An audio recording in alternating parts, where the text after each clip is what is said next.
Hey guys, what's going on? It's Return to Pokemon here. So I thought, I've been teasing this video in the last two videos on my channel, that I would just give a little sort of history lesson of where I come from in the Pokemon TCG, and also maybe a little preview for what you can expect to see on the channel. And just more of an introduction to me, because I know that, I'm just a fresh channel and a lot of you don't know who I am. So, my name is Zach, I'm 23 years old, and I've been collecting Pokemon cards on and off basically my entire life. When the base set came out in 1999, I was like 3, so obviously I didn't do much collecting then, but when I was like 4 or 5, I have, very, very distinct memories of having, a full base set binder with loads of Team Rocket Hollows and Jungle and Fossil, and I actually have a few cards here to show off from my original collection.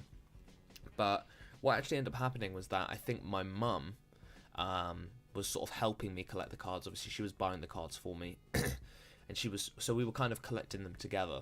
And she took more pride in the binder, I think. I just took it to school and would show my friends and would probably take the cards out and damage them and trade them for... I remember specifically I had the base set Charizard, and I think I traded it away with some older kid from my school because he had a big stack of cards, and he said, I'll trade you this huge stack of cards, all these cards for that Charizard. And obviously in my mind I was like, wow, trading my one card for 50 cards, amazing. And it was probably all trash, and it was a terrible decision. Looking back on it now, it makes me cringe, but...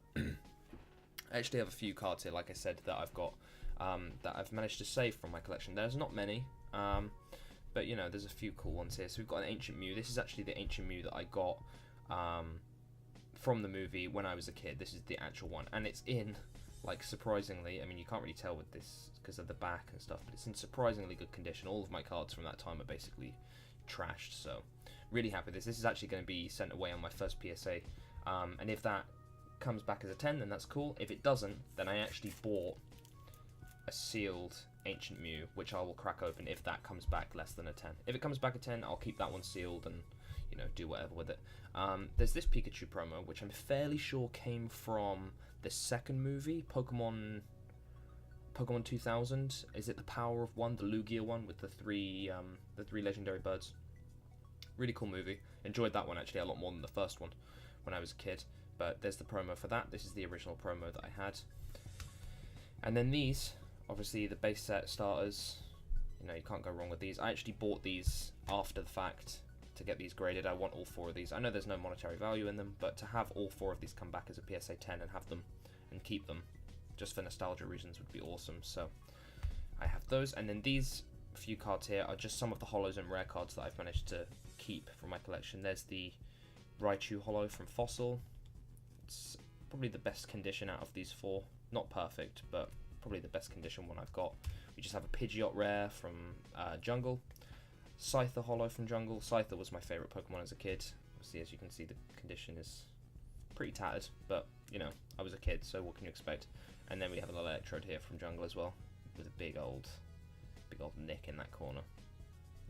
But yeah, that's just some of the cards that I've got from my childhood collection.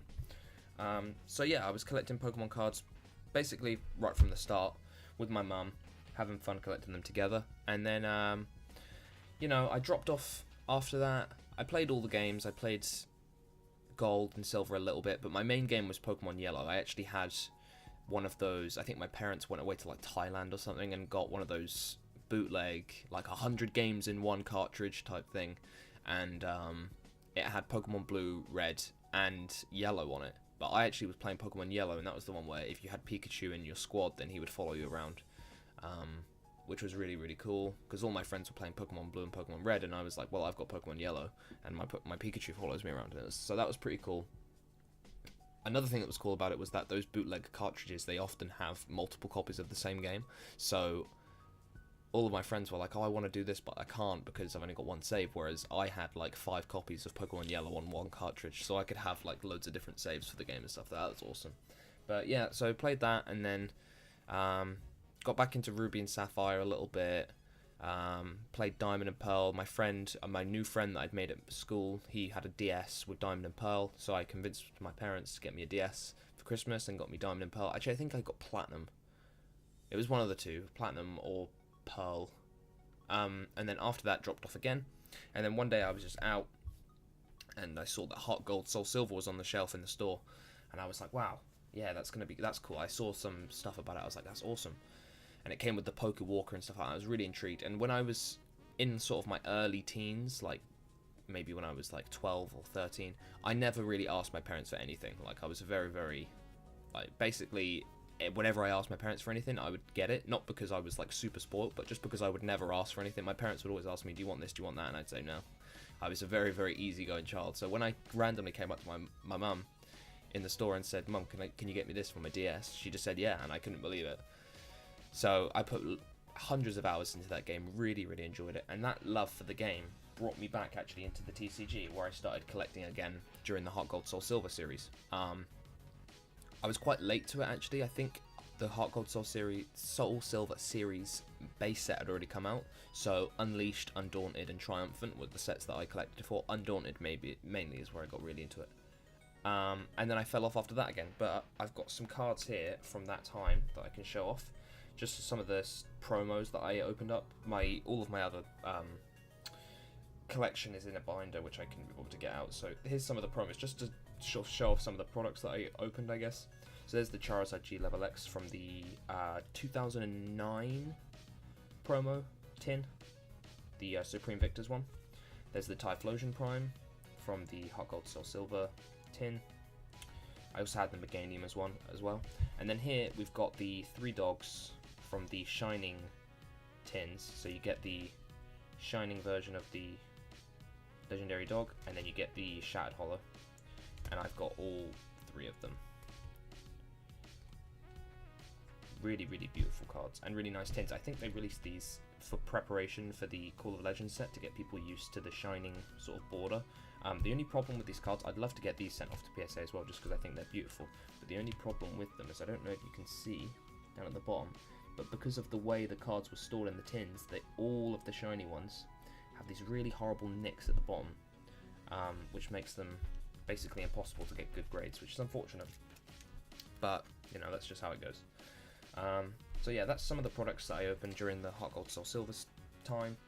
And actually, funnily enough, during that time as well, I had a YouTube channel. It was called, I cringe thinking of the name, Poke Booster Level X.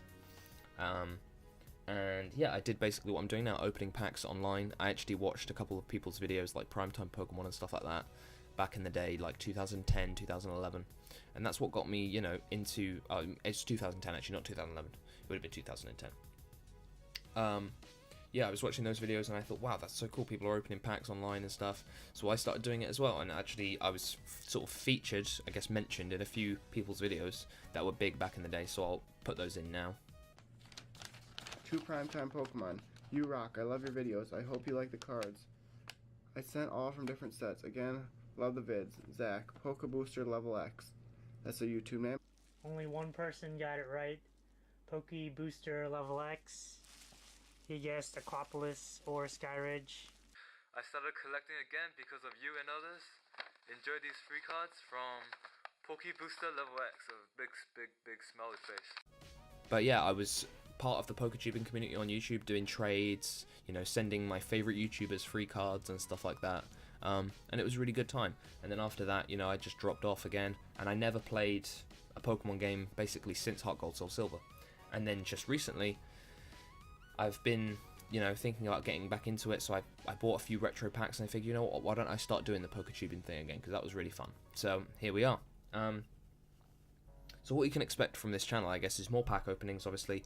I'm going to try and sort of keep it like retro, but not too retro, because if you go too retro, obviously it gets quite expensive. But a lot of the packs from Diamond and Pearl, Platinum, Heart Gold Soul Silver, that's what you could probably expect the most of lately. And Japanese packs, I'm really enjoying opening the Japanese packs, actually, the retro Japanese packs, just because they're affordable, and, you know, the quality of the cards that you get inside is really, really good. So yeah, you can expect that for now until, and this is what this will be sort of 50-50 with the channel once it's completed, is that I've sort of made a challenge to myself to play through and complete every Pokemon game that's come out since I stopped playing. So that would be Black and White, X and Y, and Sun and Moon. So I'm currently about halfway through Black and White. I think I've got 5 badges. So yeah, really enjoying playing through that actually. And like when I got to about this stage, I was like, crap, I should have been recording this and I could have put it up on the channel just to fill out the time, you know, because obviously I can't put videos up every day or every other day because I just don't open enough packs. So the pack openings are going to be like once a week. So if I had the Let's Play episodes as well, I could sprinkle those in amongst the pack openings and it would give the channel some variety as well. So once the Black and White series is done, I'm going to pick up X and Y and Sun and Moon, and I'm going to play through them blind on the channel. So that should be really fun. I can't wait actually to start X and Y once Black and White is finished. So yeah, that's what you can expect from the channel, guys. That's who I am. Return to Pokemon. You now understand the name, the Return to Pokemon. Obviously, it's me returning to Pokemon. I am going to have a video going up soon of me opening some Evolutions booster packs. Obviously, the base set reprint. My first ever opening of Evolutions packs, so it was quite a nostalgic journey. And you see, well, I don't want to spoil it too much, but there are some crazy pulls in that video. So I hope you guys stay tuned to that.